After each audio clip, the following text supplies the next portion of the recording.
Some of the most remarkable things ever built by human hands are barely known outside the communities that surround them. No souvenir shops, no crowds, just stone, silence, and questions that have outlasted every attempt to answer them.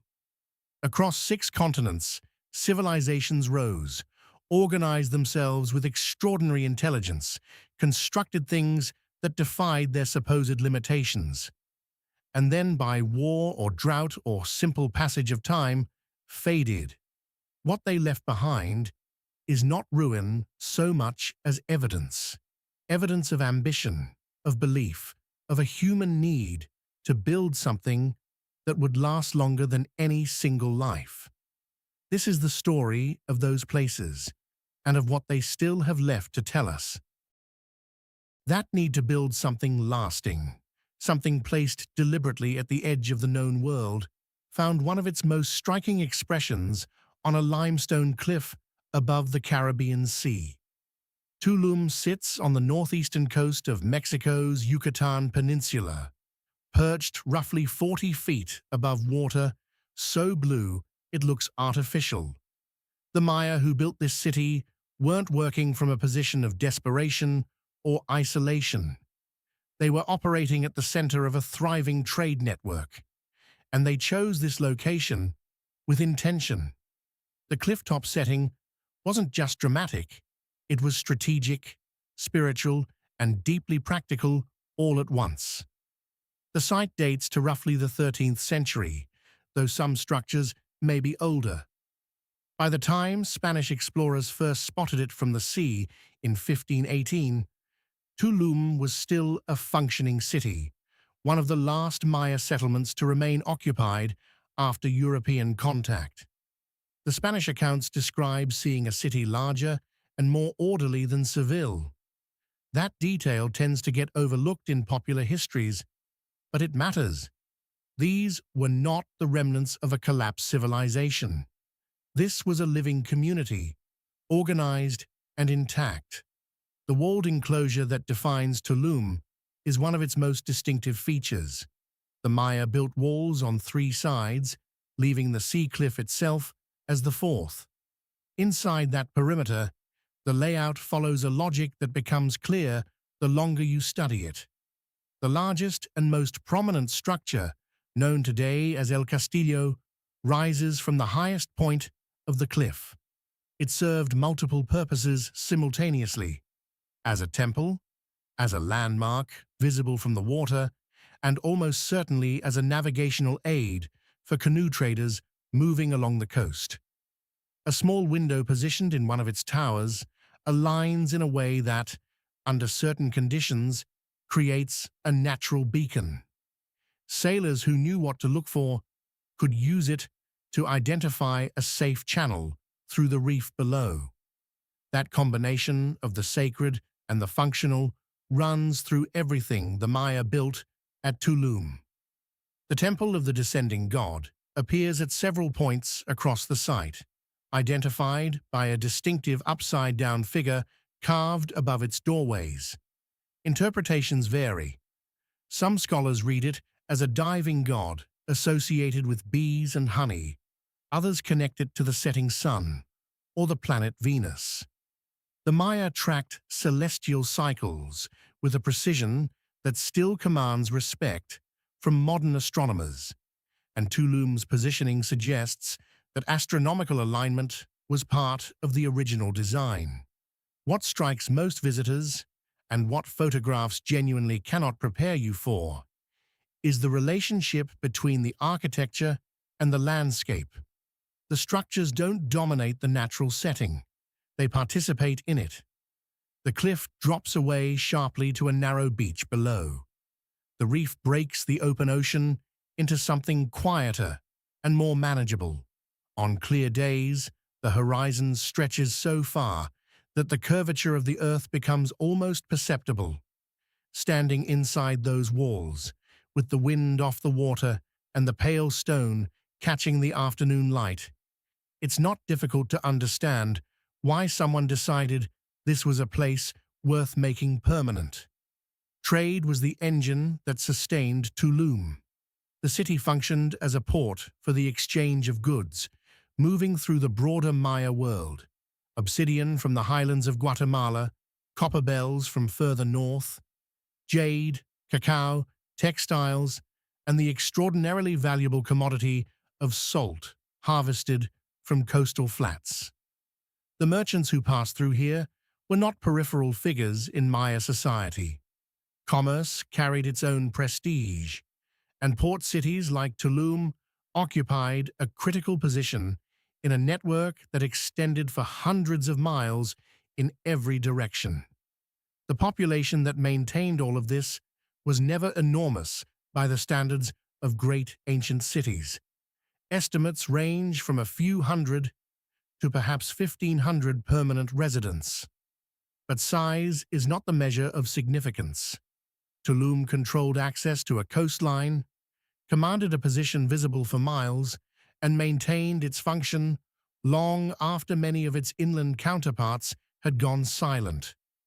When the city was finally abandoned, sometime in the 16th century, the causes were almost certainly the same forces that unraveled Maya life across the peninsula. Epidemic disease introduced through contact with Europeans, political disruption, and the slow collapse of the trade systems that had kept coastal cities viable. The walls still stand. The temples still face the sea. The reef still breaks the waves in the same channel the traders once navigated by the light from El Castillo. Some things outlast the people who built them by so many centuries that the builders themselves become difficult to imagine. At Tulum, that distance between past and present feels unusually thin. Tulum endured at the edge of the sea, defined by its coastline and its connection to the wider world through trade. But not every great civilization built toward the water. Some turned inward, toward the heart of a continent, and constructed something that the landscape itself seems to have forgotten. In the river bottoms of what is now southwestern Illinois, just across the Mississippi from modern-day St. Louis, the largest pre-Columbian city north of Mexico once stood. At its peak, sometime around 1100 AD, Cahokia was home to an estimated 10 to 20,000 people. That made it, at that moment in history, larger than London, larger than any city that would exist north of the Rio Grande for the next 7 centuries. And yet most Americans have never heard of it. The site takes its modern name from a much later tribe that lived nearby, a group that had no connection to the original builders. We don't know what the people who constructed Cahokia called themselves, or what language they spoke, or precisely what beliefs organized their society.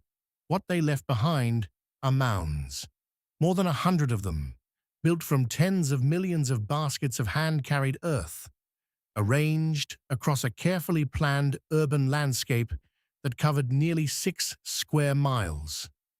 The centerpiece is Monk's Mound, named after a group of Trappist monks who farmed its terraces in the early 19th century and had nothing to do with its construction. It rises in 4 distinct terraces to a height of about 100 feet. The base covers 14 acres, larger at its footprint than the Great Pyramid of Giza. On its summit stood a massive wooden building, perhaps 50 feet tall, that almost certainly served as the residence or ceremonial space of Cahokia's paramount chief. From that elevation, the entire city would have been visible. The plazas, the smaller mounds, the thatched rooftops of thousands of homes arranged in deliberate order below. The Grand Plaza at the base of Monk's Mound stretched for 50 acres and was deliberately engineered to be flat.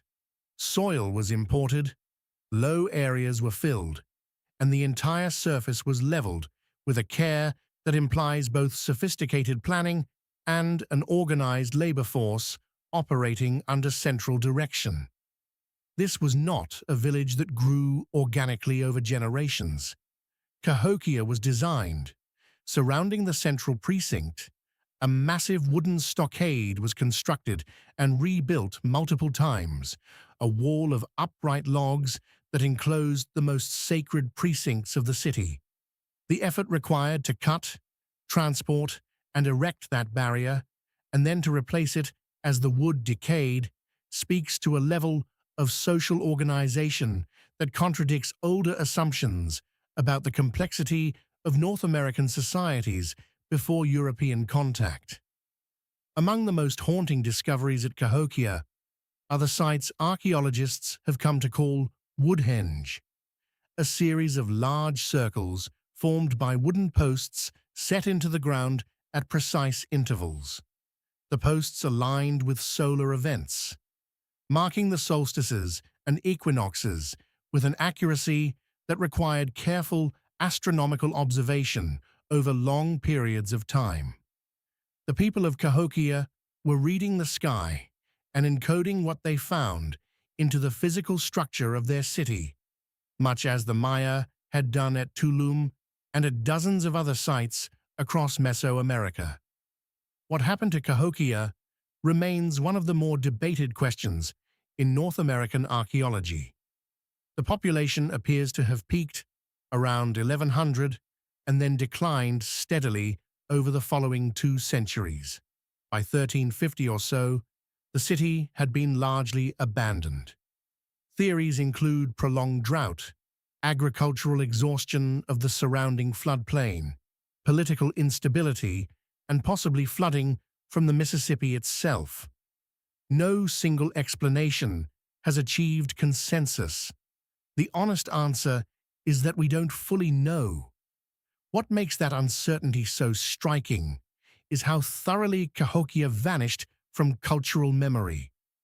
By the time European explorers and settlers moved through the region, no one they encountered claimed descent from Cahokia's builders or carried oral traditions that pointed clearly back to the mounds.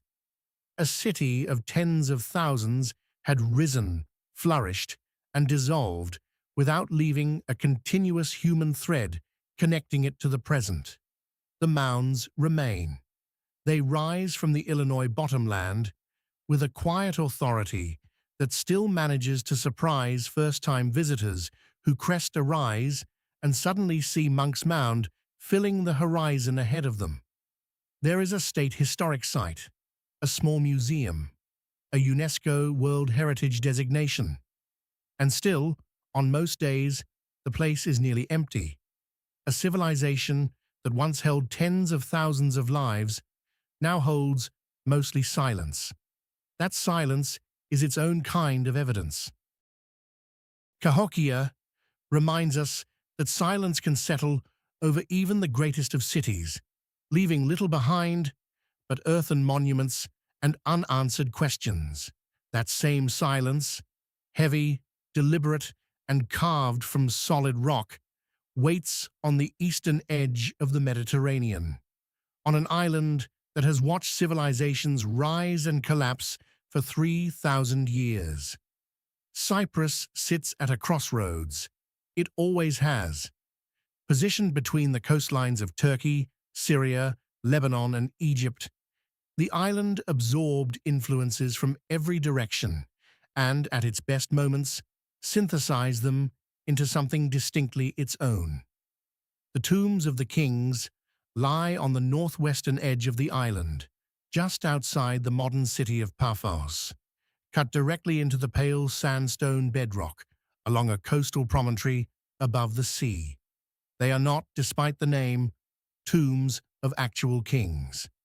The title came later, bestowed by the local population who assumed that only royalty could have warranted such elaborate preparation for death. The assumption is understandable. These are not simple graves.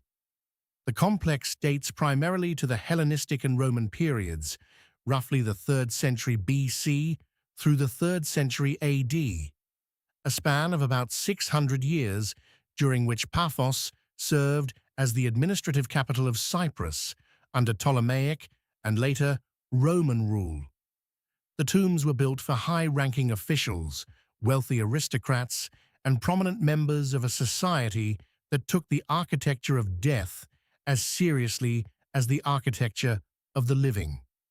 What distinguishes the tombs of the kings from most ancient burial sites is their scale and their structural ambition. The largest tombs descend underground through a carved entrance shaft and open into a central courtyard, open to the sky, surrounded on all sides by colonnaded porticos cut directly from the rock.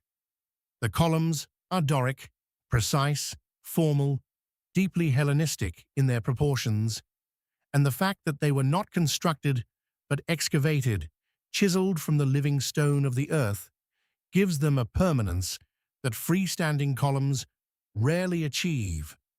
The rock itself became the architecture. Off the central courtyards, burial chambers extend inward, their walls sometimes decorated with painted plaster, their ceilings still carrying traces of the care that went into preparing them. The dead were placed in niches cut into the chamber walls, or laid on rock-cut benches, or interred in sarcophagi that have long since been removed by looters who worked these sites for centuries before archaeologists arrived. The looting was thorough. Most of what would have told us about individual occupants, jewelry, pottery, inscriptions, personal objects, is gone. What remains is the architecture itself, and architecture, it turns out, communicates quite effectively without words. The design of these underground spaces reflects a belief that carried across much of the ancient Mediterranean world, that the dead deserved a dwelling that mirrored the dignity of the living. The colonnaded courtyard reproduced below ground the kind of peristyle garden that wealthy Hellenistic households built above it. The deceased was not being hidden or simply disposed of. They were being housed in a residence that announced their status to anyone who descended to visit. That practice of visiting the dead was real and routine in the ancient world. Families returned to tombs for commemorative meals, for religious observances tied to the calendar, for the ongoing maintenance of a relationship between the living and those who had gone before them. The open courtyards of the Paphos tombs were functional spaces for those gatherings, sheltered from wind, open to light, surrounded by the permanence of cut stone. Above ground, the coastal setting adds another dimension that no description fully captures.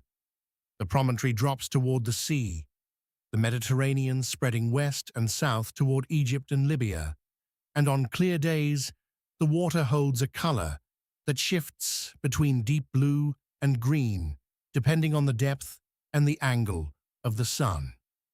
The people buried here would have known that view. Their families, climbing back up from the tombs after their commemorative visits, would have emerged into that light and that horizon. There is something in that combination, the darkness of the carved chambers below, the brightness of the open sea above, that feels less like a contrast and more like a conversation. The ancient world did not always draw the hard line between life and death that modern Western culture tends to assume. The tombs of Paphos don't feel like endings. They feel like rooms in a larger house, one whose walls happen to extend in both directions across time. The island of Cyprus has known many occupiers since these chambers were sealed for the last time, but the rock remembers everything cut into it. The rock of Cyprus holds its secrets in the cool darkness of carved chambers, patient and immovable. But rock can also be shaped into something altogether different, into walls, towers, and fortresses built not for the dead, but for the very much living, raised high above river valleys as declarations of power in a world where power required constant, visible proof. From the island of Cyprus, we move northeast, crossing into the highlands of eastern Turkey, to a region that most Western travelers never reach. The landscape here is severe in the way that only high-altitude continental interiors can be. Broad volcanic plateaus, edged by mountain ranges. Winters that arrive early and stay long. Summers that burn the grass to the color of straw. It is not an easy country. The people who mastered it in antiquity were not soft. Çavuştepe sits on a long, narrow ridge above the Gürpınar Valley, roughly 30 kilometers southeast of the city of Van, in the shadow of mountains that still carry snow well into spring. It was built in the 9th century BC by the Urartian king Sarduri II, and it served as a royal fortress and administrative center for one of the ancient world's least familiar great powers. The Urartu kingdom, sometimes called the Kingdom of Van, controlled a substantial portion of what is now eastern Turkey, northwestern Iran, and Armenia at its height. It was a contemporary and persistent rival of the Assyrian Empire, which is itself something that most people would find surprising, given how completely the Urartians have faded from popular historical consciousness. The fortress stretches along the ridgeline for nearly a kilometer, with the upper citadel at one end and a lower city at the other. The Urartians were extraordinary stonemasons, and the walls of Çavuştepe demonstrate why their construction work still commands professional admiration. The lower courses of the fortification walls are built from massive basalt blocks, fitted together with a tightness that required no mortar and has survived earthquakes, centuries of weather, and the slow pressure of vegetation, working into every available crack. Above the basalt, the walls continued upward in mud brick, a combination of materials that was standard Urartian practice and reflects a sophisticated understanding of what each material does well. Inside the fortress, the remains of a temple dedicated to the Urartian god Haldi still stand to a considerable height. Haldi was the supreme deity of the Urartian pantheon, a war god whose favor was invoked before military campaigns and whose temples were placed at the most prominent points of every major Urartian site. An inscription carved into the stone near the temple entrance identifies the site by its ancient name, Sarduri Hainali, the city of Sarduri, and records the king's accomplishments in the formal, declarative language that ancient rulers used when they wanted history to remember them favorably. The inscription is in the Urartian language, written in Assyrian cuneiform script, a borrowing that tells its own small story about the relationship between rival civilizations and the practical exchange of ideas that continued even between enemies. What Çavuştepe offers that many ancient sites cannot is a genuine sense of the daily infrastructure behind the military and ceremonial surface. Archaeologists have uncovered an extensive system of storage rooms running along the lower city, long, narrow chambers that held enormous ceramic jars used for storing grain, wine, and oil. Some of the jars remain in place, still sitting on the floors where they were left when the city was abandoned. The storage capacity documented at Çavuştepe suggests a logistical operation on a serious scale, one capable of supplying a substantial garrison and administrative population through the long winters of the Van region. The end of Çavuştepe came with the broader collapse of the Urartian kingdom in the late 7th and early 6th centuries BC, under pressure from the Scythians, the Medes, and internal fragmentation. The fortress was burned, the mud brick upper walls collapsed over the basalt foundations, and the ridge gradually returned to the landscape that had always surrounded it. Today, a local shepherd reportedly keeps his flock near the lower excavations, and the site receives a fraction of the visitors that comparable sites in western Turkey draw without effort.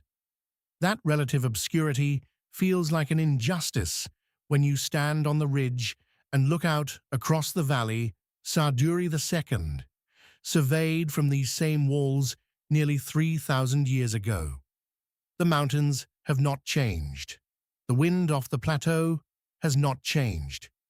What has changed is the name of the king, and whether anyone remembers it.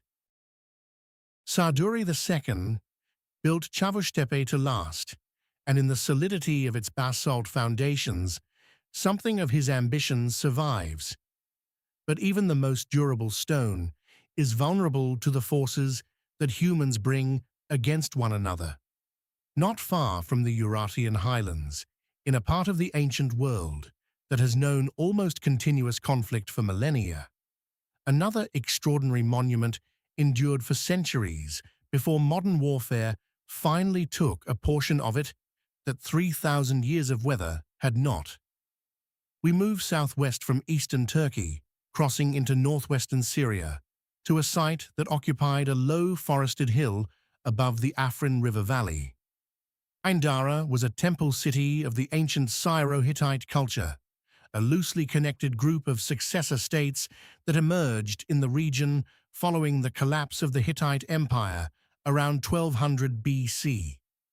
The temple at Ain Dara was constructed in phases beginning around 1300 BC and continued in use, with modifications and expansions until approximately 740 BC, a span of more than 5 centuries during which it remained an active center of religious life in northern Syria. The structure that archaeologists uncovered beginning in the 1980s was unlike almost anything else known from the ancient Near East. The temple sat on a massive raised platform, approached by a broad monumental staircase, and its entrance was flanked by colossal basalt sculptures, lions and sphinxes of a scale that announced the sacred character of the space long before a visitor reached the threshold. Those guardian figures, carved with a confidence that blended Hittite, Mesopotamian, and local Syrian artistic traditions, set the tone for everything that followed. What stopped archaeologists in their tracks, and what continues to generate serious academic discussion, were the footprints. Carved into the stone threshold and into the floor of the entrance portico are 3 enormous human footprints, 2 at the outer threshold and 1 just inside the doorway, as if a figure of immense size had stepped from the outside world into the sacred interior. Each footprint measures roughly 3 feet in length. The theological implication was deliberate and unmistakable. These were not decorative elements.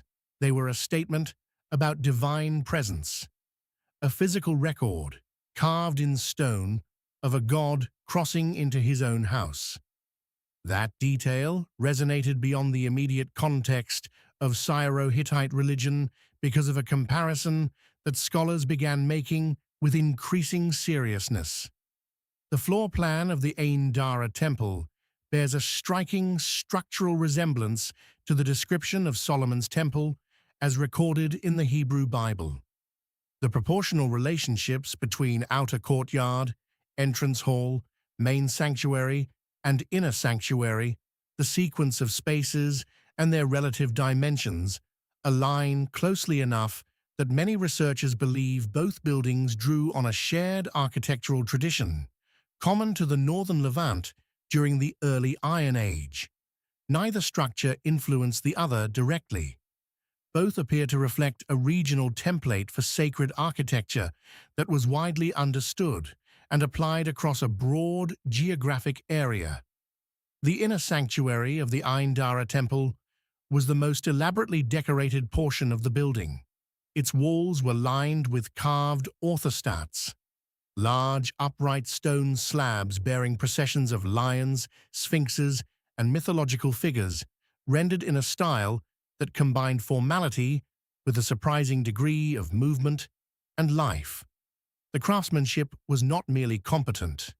In several panels, it was genuinely accomplished, reflecting a sculptural tradition that deserves far more recognition than it typically receives in broad histories of ancient art. Ain Dara survived the fall of the Syro-Hittite states, the campaigns of the Assyrian Empire, the long centuries of subsequent occupation and neglect, and the slow burial that preserved so much of what archaeologists eventually found. It did not survive January 2018, when Turkish airstrikes targeting Kurdish forces in the Afrin region struck the site and destroyed a significant portion of the temple platform and its sculptures. Satellite imagery confirmed the damage within days.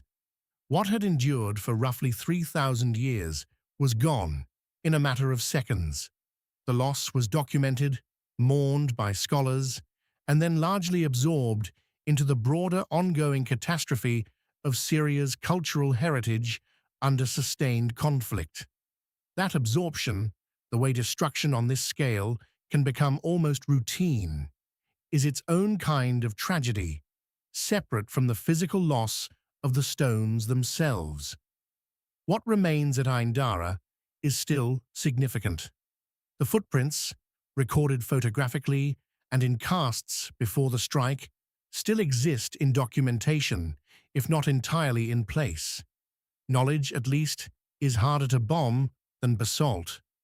But the hill above the Afrin River is quieter now than it has been in a very long time.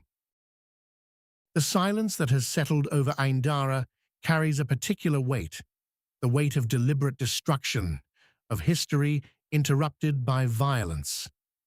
But there is another kind of silence, older and stranger, that has nothing to do with war or loss. It is the silence of the genuinely inexplicable, the kind that gathers around objects whose purpose no one has satisfactorily explained in centuries of trying. From the scarred hills of northwestern Syria, we travel east across the full breadth of Asia to the forested mountains of Japan's Nara prefecture, where something sits in a cedar grove on a hillside above the ancient capital region that has been puzzling observers for at least 14 centuries. The Japanese have a word, fushigi, that translates roughly as mysterious or strange, but carries a connotation of something beyond ordinary strangeness, something that resists the usual categories of explanation.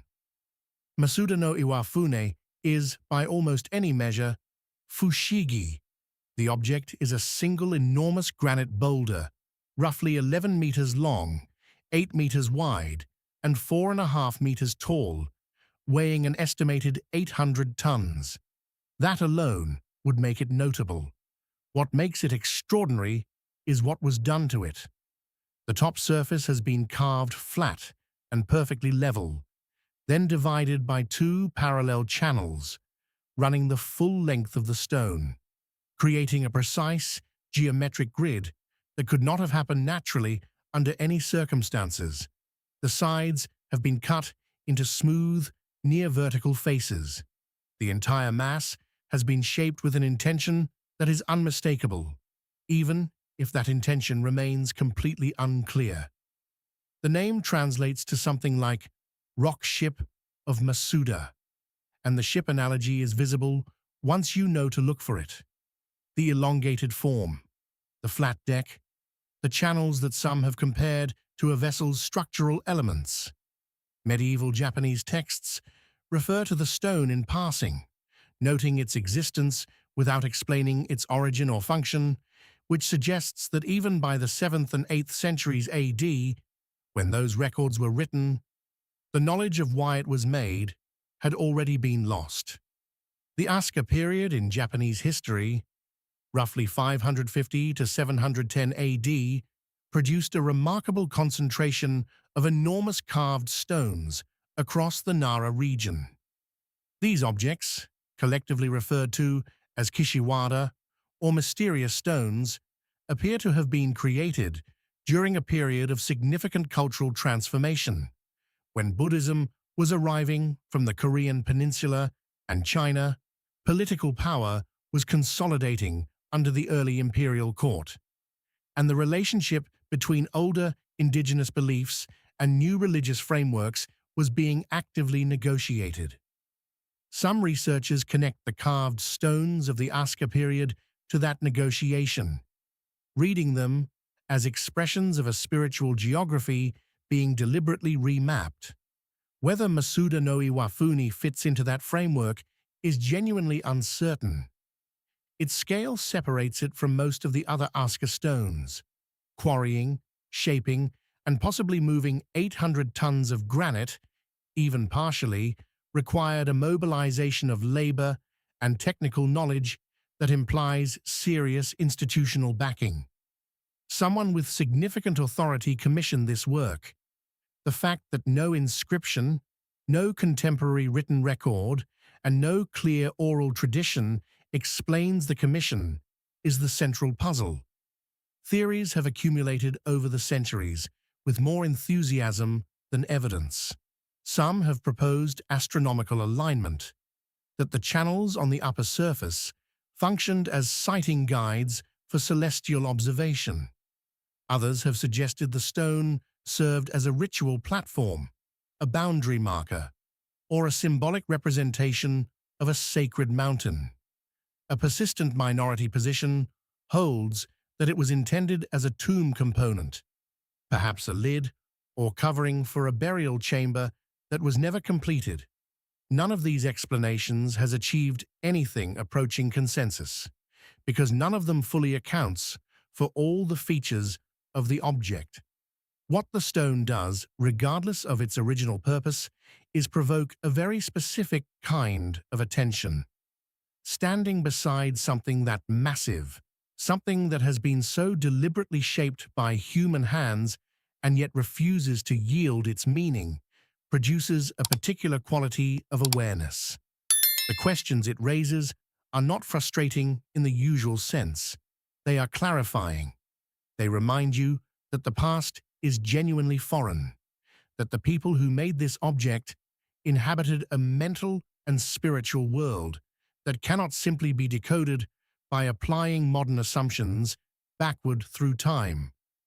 The cedar forest around the stone is quiet in the way that old forests in Japan tend to be, a managed, attended quiet, as if the silence itself is being carefully maintained. Visitors come, walk around the stone, take photographs, and leave with the same uncertainty they arrived with. The stone does not offer resolution. It offers presence. And sometimes, presence is the more honest answer. Masuda-no-Iwafune confronts you with the limits of interpretation. A monument so deliberate and so silent about its own meaning that it demands a kind of intellectual humility. Not every ancient structure withholds itself in that way. Some speak with surprising clarity across the centuries, not through inscriptions or surviving records, but through the sheer coherence of their construction. From the cedar forests of Nara, we cross the full width of Eurasia and then the North Atlantic, arriving on one of the most dramatically situated coastlines in Europe, where a small stone building has been standing, without mortar and without significant deterioration, for somewhere between 1,300 and 1,500 years. The Dingle Peninsula extends into the Atlantic from the southwestern corner of Ireland, like a finger pointing toward America. The landscape is the kind that painters and photographers return to repeatedly without ever quite capturing. Green hills dropping sharply to dark cliffs, the ocean's silver or slate or deep green depending on the weather, and the weather changing several times before noon on any given day. People have lived here for a very long time. The peninsula is scattered with ancient field systems, standing stones, ring forts, and early Christian remains that accumulate into a portrait of continuous human habitation, stretching back well before the historical record begins. Gallarus Oratory, sits in a shallow valley a few miles from the tip of the peninsula, visible from the road as a dark, boat-shaped mass of corbelled stone that looks, from certain angles, as if it has simply grown from the ground rather than been placed there. It is small, roughly 10 feet wide, 15 feet long, and perhaps 17 feet at its highest interior point. A single low doorway faces west. A small window opening pierces the east wall above the altar position. That is the entirety of its architectural program. The construction method is what elevates Gallarus from a historical curiosity to a genuine technical achievement. The walls are built in a technique called corbelling, each successive course of stone laid slightly inward from the one below until the two rising walls meet at the apex without the use of any keystone or arch. Every stone was selected and placed so that it tilts very slightly downward toward the outside of the building, allowing rainwater to run off rather than penetrate inward. After more than 1,000 years of Atlantic weather, storms that regularly drive horizontally, winters that bring sustained gales off the open ocean, the interior of Gallarus Oratory remains dry. The logic built into the placement of each individual stone has outlasted generations of subsequent builders working with mortar and dressed timber, and every technological advantage the intervening centuries provided. The oratory belongs to the tradition of early Irish Christianity, a form of the faith that developed in relative isolation from Rome during the 5th through 8th centuries and produced a monastic culture of exceptional intellectual and artistic vitality. The monks who built and used Gallarus were part of a broader movement that established hermitages and monasteries in the most remote and inhospitable locations available, on cliff edges, on offshore islands, in mountain valleys, as a form of spiritual discipline. The harshness of the environment was not incidental. It was the point. Proximity to the raw forces of the natural world was understood as proximity to the divine. The most famous expression of that impulse is Skellig Michael, the extraordinary monastery perched on a sea stack 8 miles offshore from the Dingle Peninsula, now known to a global audience through its appearance in contemporary cinema. Gallarus belongs to the same spiritual tradition, though it received its monks on the mainland rather than a wave-battered rock. The similarity in construction technique between Gallarus and the Skellig beehive huts suggests a shared regional building practice, refined over generations into something that worked with remarkable reliability in one of the wetter climates on Earth. What is striking about standing inside Gallarus is the quality of the silence. The walls are thick enough that the wind, almost always audible somewhere on the Dingle Peninsula, becomes a distant presence rather than an immediate one. The interior is dim, cool, and completely still. Whatever you brought in with you from the outside world seems to lose some of its urgency at the threshold. Whether that effect was intentional on the part of the builders is impossible to say with certainty. But the monks who sought out the edges of the known world in pursuit of contemplative quiet were not building casually. Every stone was placed with care, every angle considered. The silence inside Gallarus Oratory is not accidental. It was, in all likelihood, precisely what they were building toward. The monks of the Dingle Peninsula built towards silence and found it, shaping stone into a vessel for contemplation on the outermost edge of the known world. But the impulse to build deliberately, to impose careful order on the physical environment, was not born in the mountains of early medieval Ireland.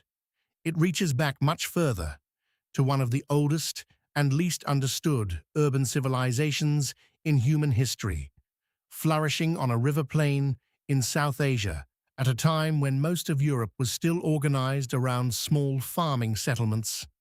From the Atlantic coast of Ireland, we travel southeast across Europe and deep into the Asian subcontinent, to the floodplain of the Indus River in what is now the Sindh province of Pakistan. Here, roughly 4,500 years ago, a city stood that was home to perhaps 40,000 people, a population comparable to ancient Memphis or Ur, the great cities of Egypt and Mesopotamia that tend to dominate the historical narrative of early urban civilization. The city is known today as Mohenjo-Daro, an Urdu phrase meaning roughly the mound of the dead men, a name given by the people who rediscovered it, not by the people who built it. Like Cahokia, like the tombs of the kings, this place has lost its original name to time.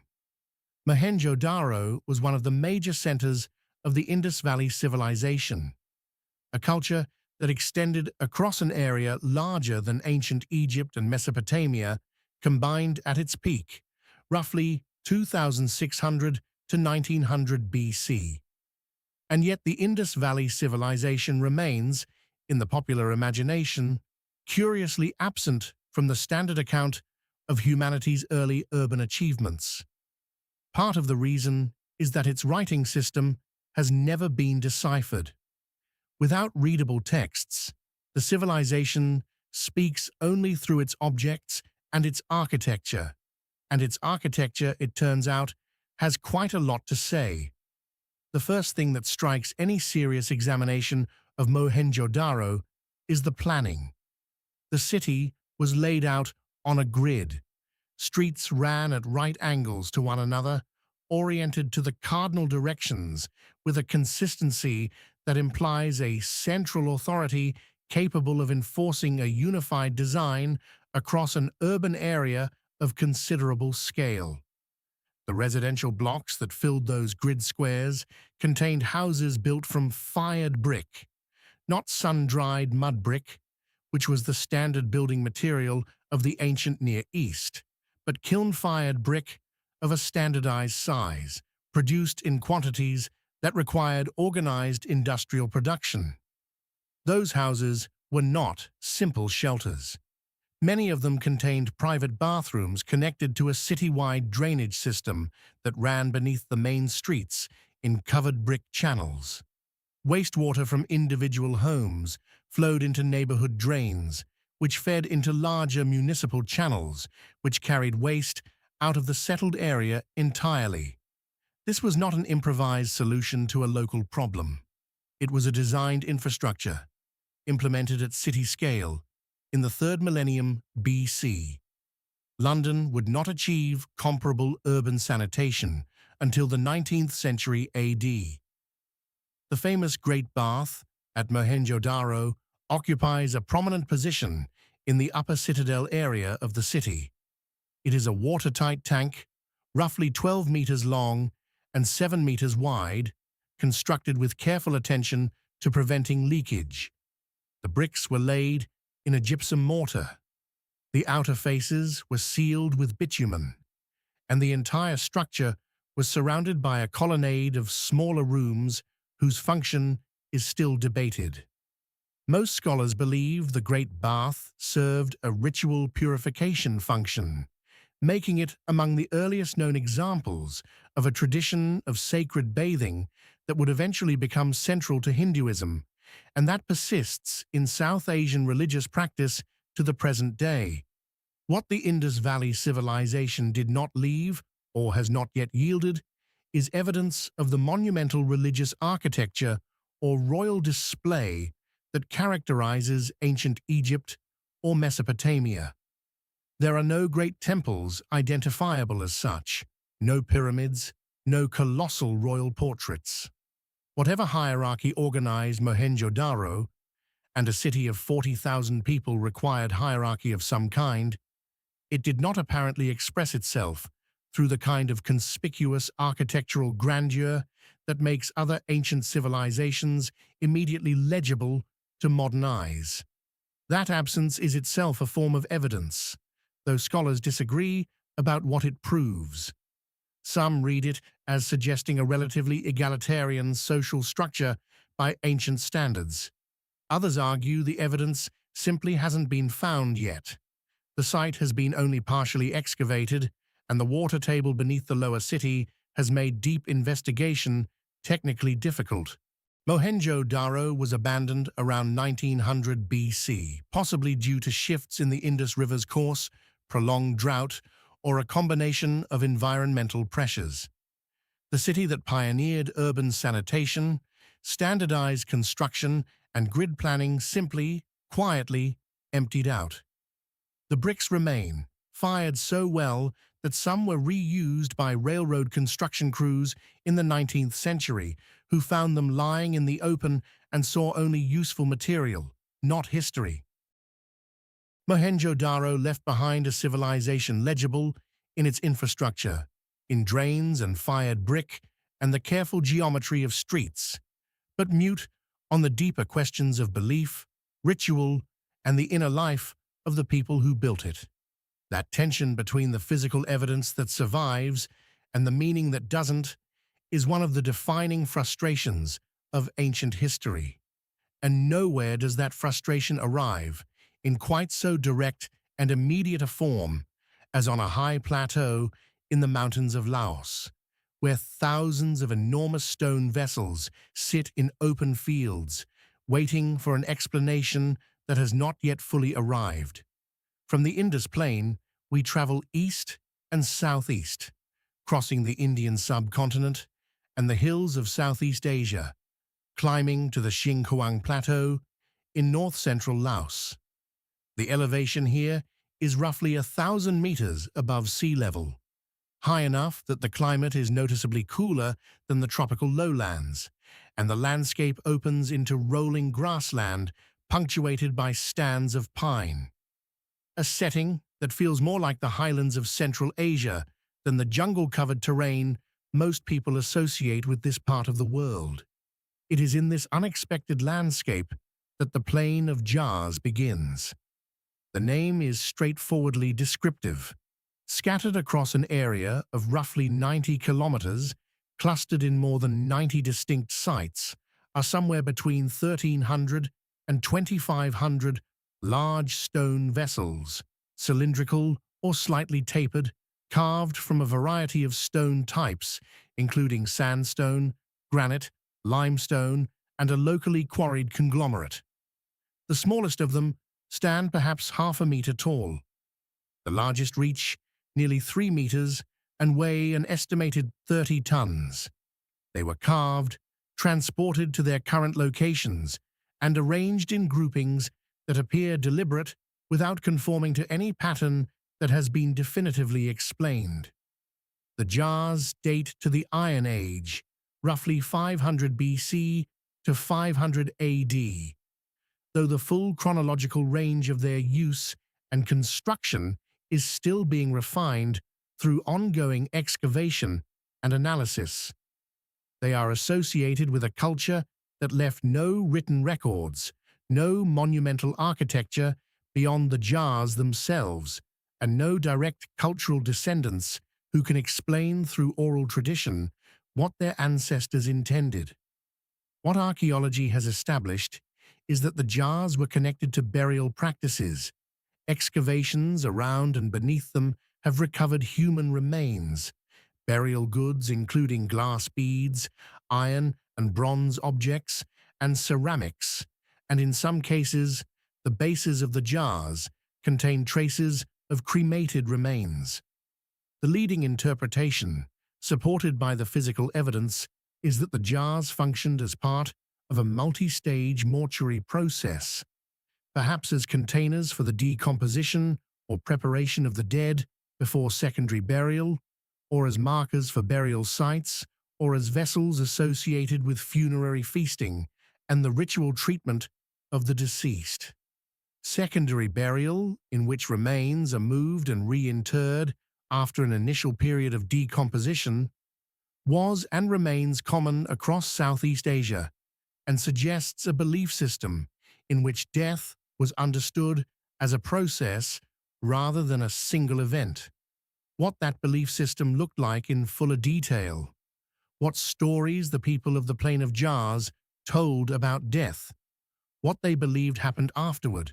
What obligations the living held toward the dead is simply not recoverable from what has survived. The jars sit in the grass and offer their physical facts without context, which is both their archaeological character and their peculiar power as objects. The Xiangkuang Plateau carries an additional layer of modern history that complicates any purely ancient narrative.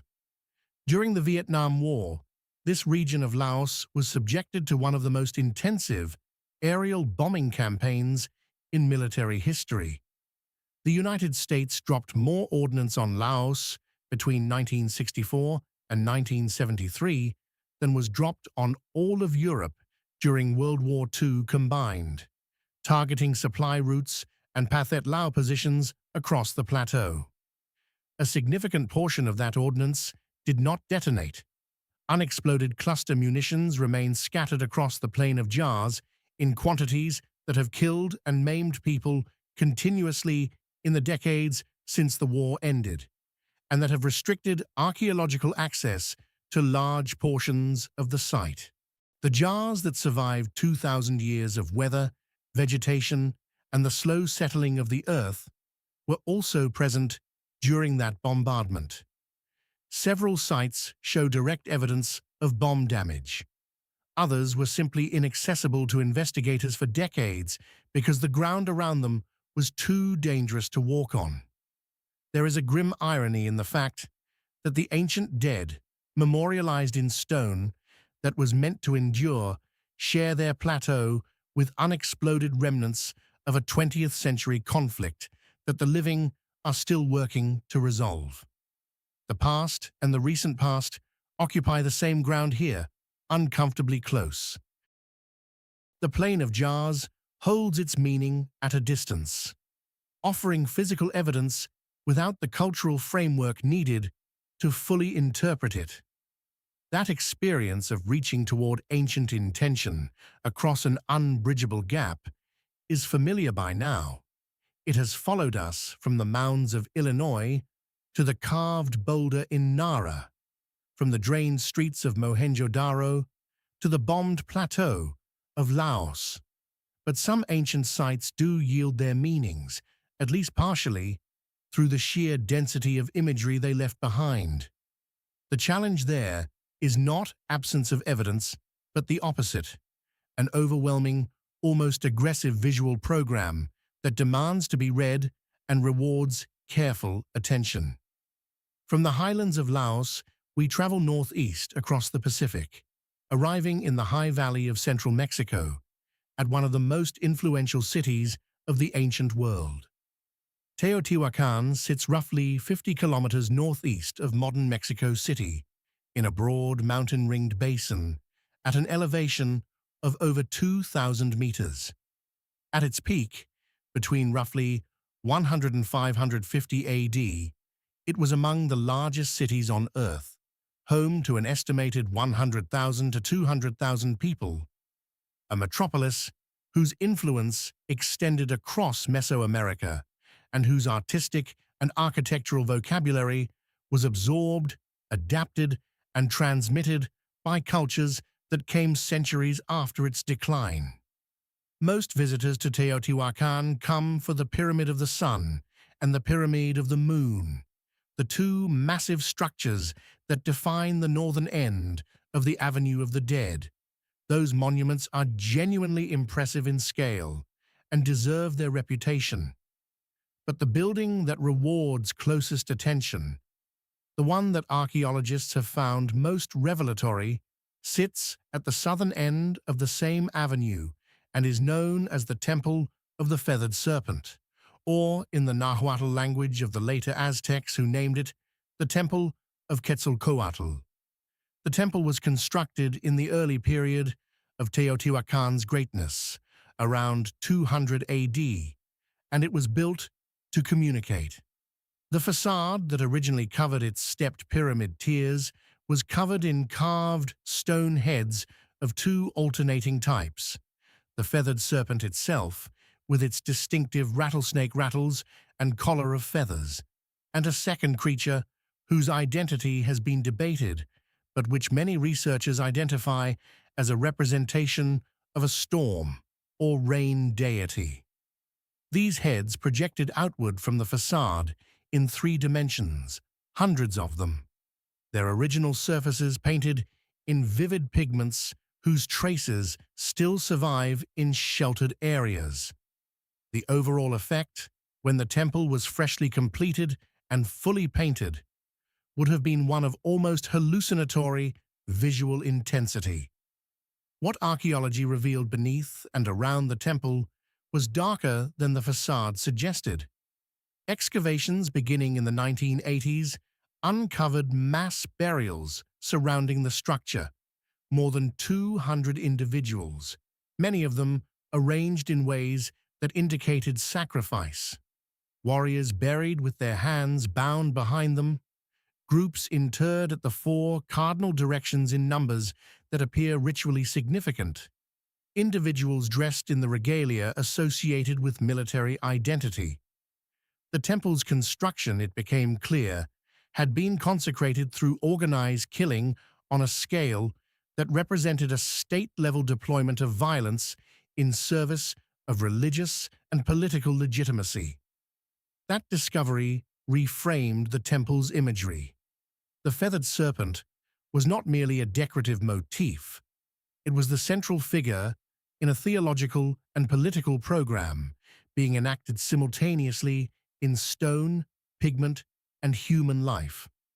Whoever commissioned this building, and Teotihuacan's governance, remains poorly understood, given the absence of clearly identified royal portraits or dynastic inscriptions of the kind found at Maya sites, was making a statement about power that operated on every available register at once. The city that surrounded this temple was itself a statement of comparable ambition. The Avenue of the Dead runs for more than 2 kilometers in a nearly perfect straight line, oriented to a specific astronomical alignment, flanked by platform structures and apartment compounds that housed a population drawn from across Mesoamerica. Obsidian workshops, ceramic production areas, and residential compounds identified through their distinctive pottery as housing populations from Oaxaca and the Gulf Coast suggest a city that functioned as a genuine cosmopolitan center, drawing people, goods, and ideas from an enormous geographic radius. Teotihuacan was abandoned around 550 AD, possibly following internal unrest. Evidence of deliberate burning concentrated in the city's civic and ceremonial core suggests that the end may have come from within, rather than from external conquest. The population dispersed, the city emptied, and the pyramids stood without a name their builders would have recognized. The Aztecs, who arrived centuries later, named the place and incorporated it into their own mythology, calling it the place where the gods came to create the sun and the moon. They understood, looking at what remained, that something of enormous consequence had happened here. They were right. They just didn't know exactly what. Teotihuacan reminds us that even the most visually commanding ancient sites can withhold their deepest secrets. That a city of 200,000 people, decorated with hundreds of carved stone deities and consecrated with the lives of its own inhabitants, can still leave historians debating the names of its rulers and the precise character of its beliefs. Mystery, it turns out, is not reserved for small or obscure places. Sometimes the largest stages hold the most elusive stories.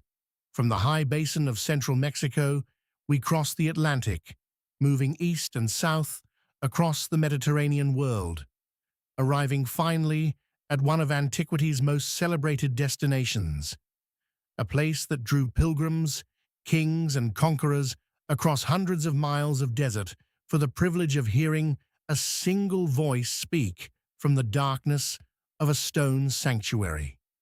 Siwa is an oasis in the western desert of Egypt, roughly 50 kilometers east of the Libyan border and 300 kilometers south of the Mediterranean coast. The journey to reach it has always been formidable.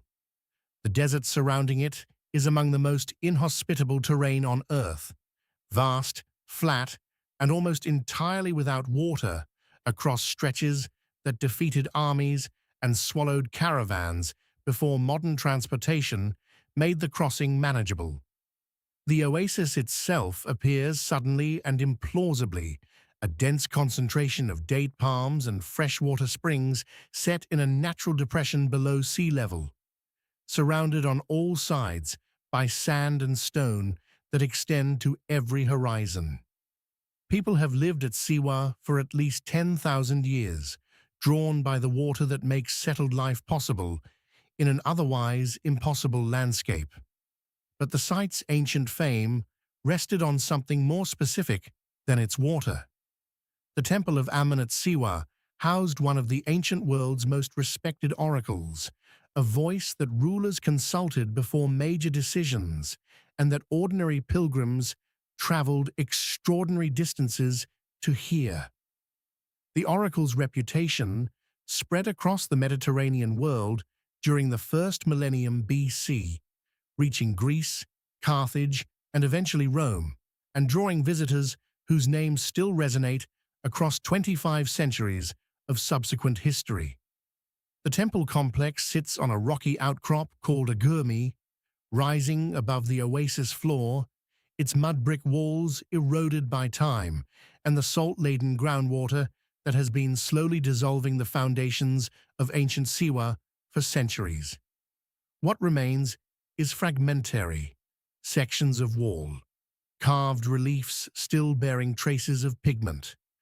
The general outline of a sanctuary that was considerably more imposing in its working days.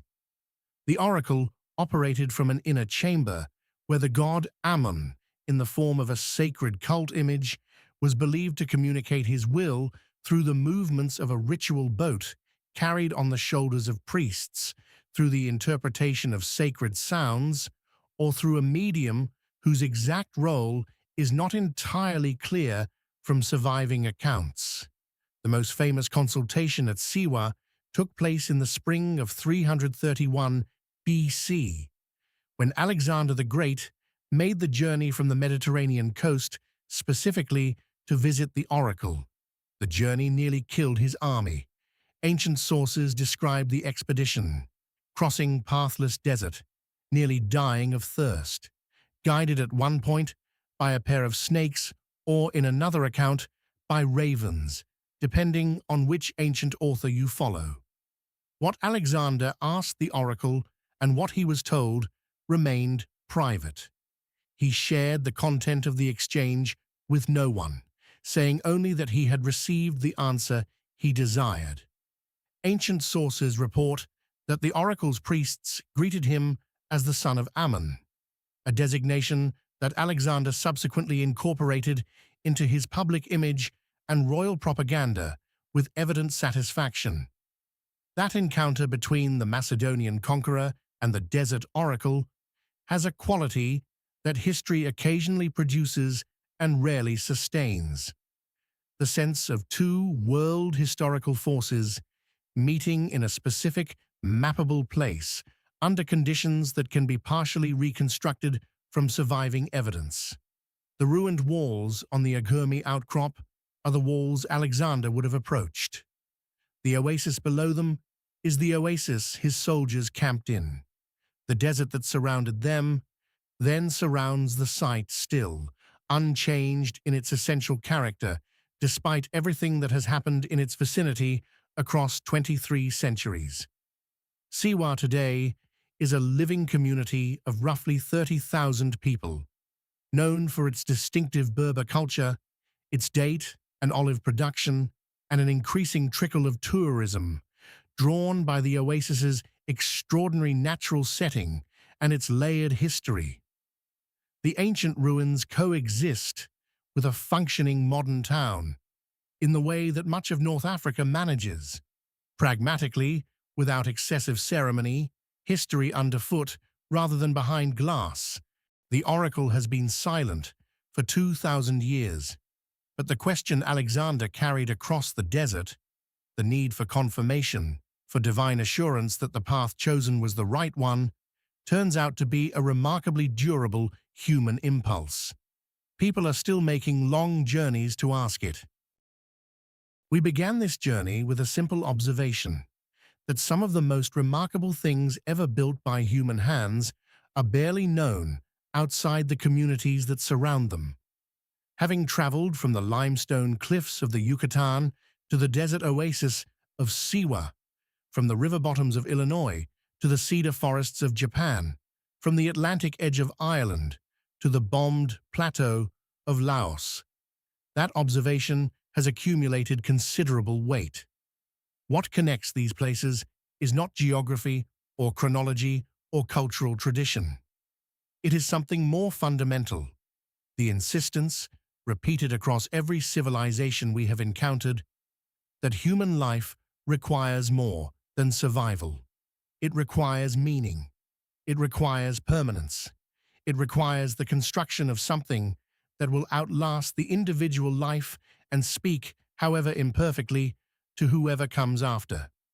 The people who built Gallarus Oratory and the Temple of the Feathered Serpent, who carved the jars of Jingkuang and the footprints at Ain Dara, who fired the bricks of Mohenjo-Daro and raised the mounds of Cahokia, they did not know each other. They shared no language, no religion, no common political history. What they shared was the conviction that the work was worth doing, that stone shaped with intention meant something, that the effort of building carefully, building permanently, building beautifully was itself an answer to the fact of human mortality.